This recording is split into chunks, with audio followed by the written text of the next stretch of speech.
Sir, ഒരു mind power ട്രെയിനറും ഒരു business കോച്ചുമായ sir എങ്ങനെയാണ്, എന്തുകൊണ്ടാണ് ഒരു ടൗൺ ട്രിപ്പ് ഡെവലപ്പ് ചെയ്യണം എന്ന ആശയത്തിലേക്ക് വന്നത്?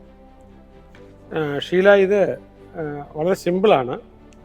ഞാൻ റിയൽ എസ്റ്റേറ്റിൻ്റെ വളരെ ഹയർ ലെവൽ ട്രെയിനിങ് ഒക്കെ പുറത്തെടുത്തിട്ടുള്ള ആളാണ്.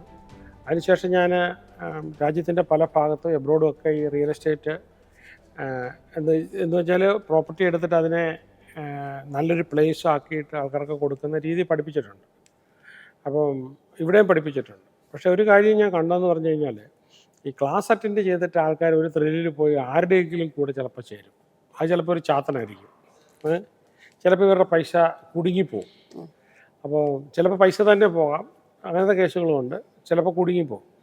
അപ്പോൾ അതുകൊണ്ടാണ് നമ്മുടെ കൂടെ വന്ന ആൾക്കാർക്ക് ഇൻവെസ്റ്റ് ചെയ്യാൻ വേണ്ടിയിട്ടാണ് ഒരു പ്രോജക്റ്റ് കൊണ്ടുവന്നത്. പിന്നെ എടുത്തപ്പോൾ അത് ഏറ്റവും നല്ല ലോകോത്തര രീതിയിൽ ചെയ്യാനായിട്ട് ഇതെടുത്തു. അത് പിന്നെ വളരെ വലുതാക്കി അത് ഇന്നോവേഷൻസ് എല്ലാം കൊണ്ട് വളരെ പ്രസ്റ്റീജിയസ് ആയിട്ട് തന്നെ. പിന്നെ അത് അതെടുത്ത് കഴിഞ്ഞപ്പോഴത്തേക്കും പിന്നെ നമുക്കൊരു കാര്യം എന്ന് പറഞ്ഞാൽ, നമ്മൾ പോകുന്ന വഴിക്ക് ഒരു സിഗ്നേച്ചർ ഇട്ടിട്ട് പോകണമല്ലോ. അപ്പോൾ should be a signature program. അങ്ങനെ ഒരു വലിയ പ്രോഗ്രാമായിട്ടത് ചെല്ലുക ചെയ്തത്. അപ്പോൾ അതിനകത്ത് മുഴുവനും തുടങ്ങിയതെല്ലാം നമ്മുടെ ഐഡൻറ്റിഫൈ ചെയ്ത് കഴിഞ്ഞപ്പോൾ തന്നെ നമ്മുടെ സ്റ്റുഡൻസ് ആണല്ലോ. അപ്പോൾ സ്റ്റുഡൻസ് അത് ഏറ്റെടുത്തു. അപ്പോൾ അവർ പഠിച്ച കാര്യങ്ങളെല്ലാം അവിടെ നടപ്പിലാക്കി. അപ്പോൾ അവർക്ക് മിസ്റ്റേക്ക് വന്ന സമയത്തെല്ലാം ഞാൻ കയറി തിരുത്തി. അപ്പം അങ്ങനെ തിരുത്തി മെച്ചപ്പെടുത്തി നല്ല രീതിയിലാക്കി. ഇപ്പോൾ ഏതായാലും അതൊരു വലിയ പ്രസ്ഥാനമായി മാറി. ഇനിയൊരു 2 വർഷം കൂടെ കഴിയുമ്പോഴത്തേക്കും പിന്നെ കേരളത്തിൽ തന്നെ ആൾക്കാർക്ക് വന്ന് കാണാനായിട്ട്, അകലെ നിന്നൊക്കെ വന്ന് കാണാൻ മാത്രം പറ്റിയൊരു പ്രോജക്റ്റായിട്ട് അത് മാറും. അപ്പോൾ അതാണ് നമ്മുടെ മനസ്സിലിരിക്കുന്നത്. സർ, ഞാൻ കേട്ടത് അവിടെ ഇൻവെസ്റ്റ് ചെയ്യുന്നവർക്കൊക്കെ അവരുടെ എല്ലാ തരത്തിലുള്ള വെൽബീയിങ്ങിനും സാറ് ഹെൽപ്പ് ചെയ്യുമെന്നാണ് കേട്ടുന്നത്. അവരുടെ ഫിസിക്കൽ വെൽബീയിങ്, അവരുടെ മെൻ്റൽ വെൽബീയിങ്, അവരുടെ ഫൈനാൻഷ്യൽ വെൽബീയിങ്, എല്ലാ തരമുള്ള വെൽബീയിങ്ങും സാറ് മാനേജ് ചെയ്ത് പോകുമെന്നാണ് കേട്ടത്. അതുകൊണ്ട് ഒരുപാട് പേര് ഇൻവെസ്റ്റ് ചെയ്യാനായിട്ട് തയ്യാറായിട്ട് വരുന്നുണ്ട്. സാർ എങ്ങനെയാണത് മാനേജ് ചെയ്യുന്നത്? അത് അങ്ങനെയല്ല. ആക്ച്വലി നമ്മുടെ ഇപ്പം ഓൾറെഡി ഉള്ള ഇൻവെസ്റ്റേഴ്സിനെ പുറത്തുനിന്ന് ഇനി പുതിയ ആൾക്കാരെ വലിയ കാര്യമായിട്ട് നോക്കുന്നില്ല. പക്ഷേ ഇപ്പം നമ്മൾ ഓൾറെഡി ഇതിനകത്തുള്ള ആൾക്കാർ, നമ്മൾ നേരിടുന്ന ഏറ്റവും വലിയ പ്രശ്നം പാർപ്പിടം ഒരു പ്രോബ്ലമാണ്. പക്ഷെ നമുക്കൊരു പാർപ്പിടമൊക്കെ കിട്ടിക്കഴിഞ്ഞാൽ പിന്നെ അടുത്തത് എന്താണ്? നെക്സ്റ്റ് നമുക്ക് ഈ വരുമാനം വേണമല്ലോ. അപ്പോൾ അതുകൊണ്ടാണ് വരുമാനത്തിന് വേണ്ടിയിട്ടാണ് അവിടെ നമ്മളൊരു 5 സ്റ്റാർ ഹോട്ടൽ, അപ്പോൾ ലോകത്തെ ഏറ്റവും വലിയ ബ്രാൻഡായിട്ടുള്ളൊരു 5 സ്റ്റാർ ഹോട്ടൽ കൊണ്ടുവരികയും, അപ്പോൾ അതിൽ നിന്ന് താമസിക്കുന്ന ആൾക്കാർക്ക്, അതിനകത്ത് ആ 5 സ്റ്റാർ ഹോട്ടലിൽ ഇൻവെസ്റ്റ് ചെയ്യുന്ന ആൾക്കാർക്ക് അതിൽ നിന്ന് നല്ല ഇൻകം വരും. പിന്നെ അത് കൂടാതെ വേറെ പല ബിസിനസ് പ്രവർത്തനങ്ങളും, പിന്നെ ആരോഗ്യത്തിൻ്റെ സ്പോർട്സ് സിറ്റിയും, പിന്നെ അതോടുകൂടി ഓഫീസ് സമുച്ചയോ, അപ്പോൾ അങ്ങനെ ഒരുപാട് ഐഡിയ നമ്മളവിടെ കൊണ്ടുവന്നിട്ടുണ്ട്. അപ്പോൾ അതെല്ലാം കൂടെ വരുമ്പം ഒരു മെഗാ പ്രോജക്റ്റ് ആകും. 12,000 കോടിയുടെ ഒരു ബിസിനസ് ഇൻവെസ്റ്റ്മെൻ്റ് ആണ് നമ്മുടെ അവിടെ എല്ലാം കൂടെ കാണുന്നത്. അത് നടക്കും. അപ്പോൾ അതിൻ്റെ ഒരു കാര്യം എന്ന് പറഞ്ഞു കഴിഞ്ഞാൽ, നമുക്കിപ്പോൾ ഒരു 65 വയസ്സ് മുതൽ ഒരു 99 വയസ്സ് വരെ ജീവിക്കാൻ മാർഗമില്ല എന്നുള്ളതാണ് നമ്മളുടെ ഏറ്റവും വലിയ പ്രശ്നം. അതെ, ആ പ്രശ്നത്തിന് അവിടെ കൃത്യമായിട്ടുള്ള ഒരു പരിഹാരം എന്ന് പറഞ്ഞു കഴിഞ്ഞാൽ, അവിടെ വന്നു കഴിഞ്ഞാൽ ഇപ്പോൾ വരുന്നവർ തന്നെ പേരൻസുമായിട്ട് വന്നു കഴിഞ്ഞാൽ പോലും ഇവർ വല്ല ജോലിക്ക് പോവുമോ, അവിടെ ഒരു മാസത്തേക്ക് ഇല്ലെങ്കിലും അവരെ കൂടെ നോക്കാനുള്ള സംവിധാനം ഇപ്പോൾ മൊത്തം മാനേജ് ചെയ്യുന്ന ട്രസ്റ്റ് ആയതുകൊണ്ട് ട്രസ്റ്റിൻ്റെ പ്രൊവിഷൻസ് അനുസരിച്ച് നമുക്ക് അവരെ കൂടെ നോക്കാനായിട്ട് പറ്റും. ഇന്ത്യയിൽ ഇല്ലാത്തൊരു പുതിയ കാര്യം എന്ന് പറഞ്ഞു കഴിഞ്ഞാൽ ഈ അസറ്റ് പ്രൊട്ടക്ഷൻ ട്രസ്റ്റ്. അപ്പോൾ ഇതിനകത്ത് നമ്മൾ പ്രോപ്പർട്ടി എടുത്തിട്ട് അതൊരു പ്രത്യേക രീതിയിലൊരു രീതി കൊണ്ടുവന്ന് വെച്ച് കഴിഞ്ഞാൽ, നിയമത്തിൻ്റെ മുന്നിൽ ഒരു രജിസ്ട്രേഷൻ നടത്തി വെച്ച് കഴിഞ്ഞാൽ കടം കൊടുക്കാനുള്ളവർക്ക് കോടതികൾക്കൊന്നും എടുത്തുകൊണ്ട് പോകാൻ പറ്റത്തില്ല. അപ്പോൾ അങ്ങനെ ഒരു സംഭവം ചെയ്യാം. അസറ്റ് പ്രൊട്ടക്ഷൻ ട്രസ്റ്റ് നമുക്കുണ്ടാക്കി വെക്കാനായിട്ട് പറ്റും. പിന്നെ ഏത് കേസ് വന്നു കഴിഞ്ഞാലും ഇതിൻ്റെ പക്ഷേ ഉടമസ്ഥർക്ക് മരണം വരെ അതിൽ നിന്നുള്ള ആദായം, വരുമാനം കണ്ടിന്യൂസ് ആയിട്ട് കിട്ടിക്കൊണ്ടിരിക്കുക. അതിനുശേഷം മക്കൾക്ക് പോകാവുന്ന രീതിയിലായിരിക്കും അത് ചെയ്തു വെക്കുക. സർ, നമ്മുടെ ഓരോരുത്തരുടെയും സബ് കോൺഷ്യസ് മൈൻഡിന് അൺലിമിറ്റഡ് പവർ ഉണ്ടെന്നും അതിലൂടെ നമ്മൾ ആഗ്രഹിക്കുന്ന റിലയബിളായ എല്ലാ ആഗ്രഹവും സക്സസ്സും നേടാമെന്നും നമ്മൾ സ്വയം നമ്മളെ എങ്ങനെ ബോധ്യപ്പെടുത്തും? ഷീല, നല്ല ചോദ്യമാണ് ഷീല ചോദിച്ചേക്കുന്നത്. ശരിക്കും പറഞ്ഞാൽ നമ്മൾ ആദ്യം മനസ്സിലാക്കേണ്ട ഒരു കാര്യം നമ്മുടെ തോട്ടിൻ്റെ പവറാണ്. നമ്മുടെ ഈ കാണുന്ന ലോകത്ത് കാണുന്ന നമ്മളിപ്പോൾ വിസിബിളായിട്ടുള്ള മനുഷ്യനുണ്ടാക്കിയിട്ടുള്ളതെല്ലാം ആരുടെയെങ്കിലും ചിന്തയുടെ ഫലമായിട്ട് വന്നിട്ടുള്ളതാണ്. അപ്പോൾ അവിടെ നമ്മൾ പിന്നെ ഉപബോധ മനസ്സിൻ്റെ കഴിവെന്താണെന്ന് ചോദിച്ചു കഴിഞ്ഞാൽ ഈ ഉപബോധ മനസ്സിലാണ് ഇമേജസ് എല്ലാം കിടക്കുന്നത്. അപ്പം ഇമാജിനേഷൻ വർക്ക് ചെയ്യുന്നതെല്ലാം അവിടെ നിന്നാണ്. അപ്പം കൺവിൻസ് ചെയ്യാനെന്ന് പറഞ്ഞു കഴിഞ്ഞാൽ നമ്മൾ കാണുന്ന പുറത്ത് നോക്കിയാൽ കാണുന്ന മനുഷ്യനുണ്ടാക്കിയതെല്ലാം ആരുടെയെങ്കിലും മനസ്സിൽ നിന്നാണ് വരുന്നത്. ഒരു കൊശവൻ ഒരു കലം ഉണ്ടാക്കുമ്പോൾ അത് കുറച്ച് ചെളിയെടുത്ത് ഇതിൽ വെക്കുമ്പോഴത്തേക്ക് ഇങ്ങനെ കറങ്ങിക്കൊണ്ട് നിൽക്കുക.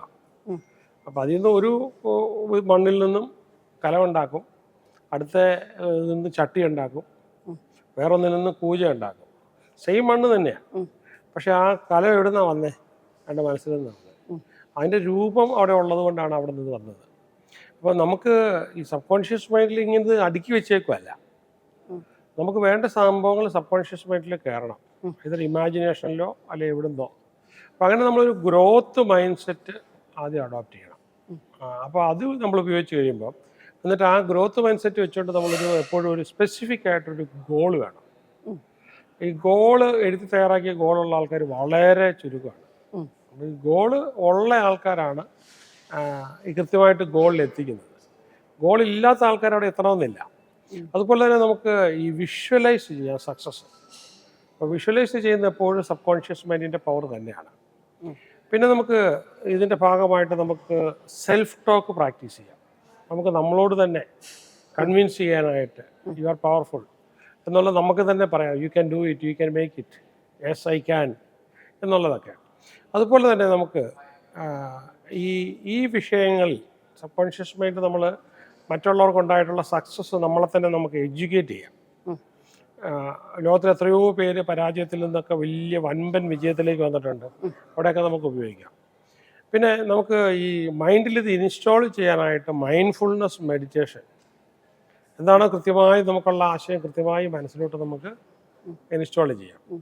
പിന്നെ നമുക്കൊരു കാര്യം എന്ന് പറഞ്ഞാൽ നമ്മളിൽ അൺലിമിറ്റഡ് പവറാണല്ലോ തുടങ്ങിയത്. അപ്പോൾ അത് നമ്മുടെ ഈ ലിമിറ്റിംഗ് ബിലീഫ് നമ്മൾ കൊണ്ടുനടക്കും. അപ്പോൾ അതുകൊണ്ട് നമ്മുടെ ഈ വിശ്വാസത്തെ നമ്മളെ ചാലഞ്ച് ചെയ്യണം. അതിലും വലുതെനിക്ക് ചെയ്യാൻ പറ്റും, അതിലും വലുതെനിക്ക് ചെയ്യാൻ പറ്റും. പിന്നെ നമുക്ക് വേണ്ടതൊരു സെൽഫ് ഡിസിപ്ലിനാണ്. നമുക്കിപ്പം എഴുന്നേൽക്കുന്നത്, വർക്ക് ചെയ്യുന്ന എല്ലാ കാര്യത്തിലും. അപ്പോൾ അങ്ങനെ നമുക്ക് ചെറിയ ചെറിയ വിജയങ്ങൾ നമ്മളുണ്ടാകുമ്പോൾ അത് നമ്മൾ സെലിബ്രേറ്റ് ചെയ്യണം.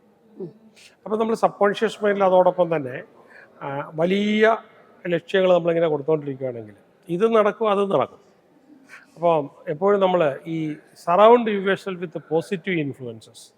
നമ്മുടെ ചുറ്റും വലിയ വിജയത്തിന് വേണ്ടിയുള്ള ആൾക്കാരെ മാത്രമായിരിക്കണം. എന്ന് പറഞ്ഞാൽ അതിനല്ലാത്ത ആൾക്കാരെ നമ്മൾ കൂട്ടുകൂടരുത്. പിന്നെ വേറൊരു കാര്യം നമുക്ക് ചെയ്യാൻ പറ്റുന്നത് ഈ സബ് കോൺഷ്യസ് മൈൻഡിൻ്റെ പവറും കൊണ്ട് ഉണ്ടാക്കിയിട്ടുള്ള അതിൽ നിന്നാണല്ലോ എല്ലാം ഞാൻ പറഞ്ഞില്ല, എല്ലാ വലിയ കണ്ടുപിടുത്തങ്ങളും എല്ലാം വരുന്നത്. ഇതിന് നമ്മൾ ആ എവിഡൻസസിനെ എടുത്ത് നമ്മുടെ മുന്നേ വെച്ചിട്ട് വിലയിരുത്തണം. ഇവനത് ഉണ്ടാക്കാൻ പറ്റുമെങ്കിൽ എനിക്കും പറ്റും, മനസ്സിൽ നിന്ന് അങ്ങനത്തെ കെട്ടം വരാൻ പറ്റുന്നുണ്ടെങ്കിൽ എനിക്കും പറ്റും. പിന്നെ എപ്പോഴും നമുക്ക് പരാജയം പറ്റിയിട്ടുണ്ടെങ്കിൽ അത് തീർച്ചയായിട്ടും ഒരു ലേണിംഗ് ഇതാണ്. ഒരു പരാജയം നമുക്ക് പറ്റിയിട്ടുണ്ടെങ്കിൽ തീർച്ചയായിട്ടും അതൊരു ലേണിംഗ് ഓപ്പർച്യൂണിറ്റിയാണ്. പിന്നെ നമ്മൾ ഒരു കാര്യം എന്ന് പറഞ്ഞാൽ വിജയിക്കണമെങ്കിൽ നമുക്ക് ഗ്രാറ്റിറ്റ്യൂഡ് പ്രാക്ടീസ് ചെയ്യണം. ഒരു ചെറിയ കാര്യത്തിന് പോലും സബ് കോൺഷ്യസ് മൈൻഡ് ട്രിഗർ കൊടുക്കുന്നതാണ് നമ്മൾ ഗ്രാറ്റിറ്റ്യൂഡ്. ഗ്രാറ്റിറ്റ്യൂഡ് ഉണ്ടെങ്കിൽ നമുക്ക് വിജയം ഉണ്ടാവും. പിന്നെ അതുപോലെ തന്നെ നമുക്ക് എല്ലാ ദിവസവും നമ്മുടെ പർപ്പസ് പറയണം. This is A purpose I M living വിത്ത്. ഞാൻ എന്തിനു വേണ്ടി ഞാൻ ജീവിക്കുന്നു. അപ്പോൾ അതുപോലെ തന്നെ നമ്മുടെ സ്ട്രെങ്ത്, നമുക്ക് കരുത്തുള്ളത് അതെല്ലാ ദിവസവും നമ്മൾ ലെവറേജ് ചെയ്ത് മെച്ചപ്പെടുത്തി ഈ സമാനമായിട്ട് കഴിവുള്ള ആൾക്കാരുടെ കഴിവ് കൂടി നമ്മൾ ഉപയോഗിക്കണം. പിന്നെ ഈ കോംപ്ലക്സ് ആയിട്ട് വളരെ കോംപ്ലക്സ് ആയിട്ട് ബിഗ് ആയിട്ടുള്ള ചാലഞ്ചസ് ആണെങ്കിൽ ആ ചാലഞ്ചസിനെ നമ്മൾ ബ്രേക്ക് ഡൗൺ ചെയ്ത് കഷ്ണം കഷ്ണമാക്കി മാറ്റിയിട്ട് നമ്മളത് കംപ്ലീറ്റ് ചെയ്യാനായിട്ട് നോക്കണം. പിന്നെ ഈ നമ്മുടെ ഒരു കമ്മിറ്റ്മെൻ്റ് എന്ന് പറയുന്നത് എപ്പോഴും ഈ കണ്ടിന്യൂസ് ഗ്രോത്തിന് വേണ്ടിയിട്ടായിരിക്കണം. ഗ്രോത്ത് എപ്പോഴും വേണം. പിന്നെ അതുപോലെ തന്നെ നമുക്ക് സബ് കോൺഷ്യസ് മൈൻഡ് പവേഴ്സ് ഉപയോഗിക്കുമ്പോഴത്തേക്കും പ്രാക്ടീസ് റെസീലിയൻസ്. നമുക്കൊരു എല്ലാവർക്കും ഇടയ്ക്കിടയ്ക്കൊക്കെ പരാജയങ്ങൾ വരും. പരാജയത്തിൽ നിന്ന് നേരെ തിരിച്ചേക്ക് വരാൻ പറ്റണം. പരാജയം വരുമ്പോഴത്തേക്ക് അതുവഴി നമ്മൾ നിർത്തിയിട്ട് പോകരുത്. പിന്നെ നമുക്ക് ഈ ബിഹേവിയറിൽ വരേണ്ടത് act as if you are already successful. അപ്പോൾ ഒരു IPS ഓഫീസർ ആകാനായിട്ട് ആഗ്രഹിക്കുന്നൊരു കുട്ടി മൈൻഡ് കൊണ്ട് തന്നെ ഞാൻ IPS ഓഫീസർ ആണ് എന്ന് വിശ്വസിച്ച് തുടങ്ങണം. പിന്നെ നമുക്ക് വളരെ നല്ലതാണ് ഈ ലെവറേജ് ആഫർമേഷൻസ് ആൻഡ് മന്ത്രാസ്. നമുക്ക് ലൈഫിൽ നല്ലപോലെ വർക്ക് ചെയ്യുന്നതാണ്. പിന്നെ നമുക്ക് അതുപോലെ തന്നെ നമുക്ക് ഈ ക്ലോസ്ലി മോണിറ്റർ ചെയ്യാം, അഡ്ജസ്റ്റ് ചെയ്യാം അവർ ഇൻറ്റേർണൽ ഡയലോഗ്സ്. അപ്പോൾ അകത്തേക്ക് നമ്മൾ കൊടുക്കുന്ന കാര്യങ്ങൾ തന്നെയായിരിക്കും ഇങ്ങനെ പുറത്തേക്ക് നമുക്ക് വന്നുകൊണ്ടിരിക്കുന്നത്.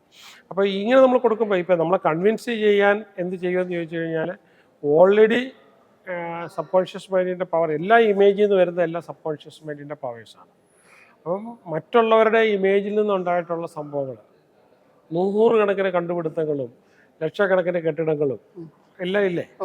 അപ്പം അത് നമ്മൾ ബോധ്യപ്പെട്ട് കഴിയുമ്പോൾ നമ്മൾ അവരൊക്കെ എങ്ങനെ നേടിയത് അവരുടെ മനസ്സിലുണ്ടാകുന്ന ഇമേജ് വെച്ചിട്ടാണ്. അപ്പോൾ ആ ഇമേജ് എപ്പോഴും വർക്ക് ചെയ്യുന്നത് സബ് കോൺഷ്യസ് മൈൻഡിലാണ്. സോ അതുപോലെ ഞാൻ ഉപയോഗിച്ച് സഹിക്കാൻ എന്നെക്കൂടെ നേടാനായിട്ട് കഴിയും, പറ്റും, നടക്കും. ക്ലിയർ ആയില്ലേ? Okay sir, okay, thank you.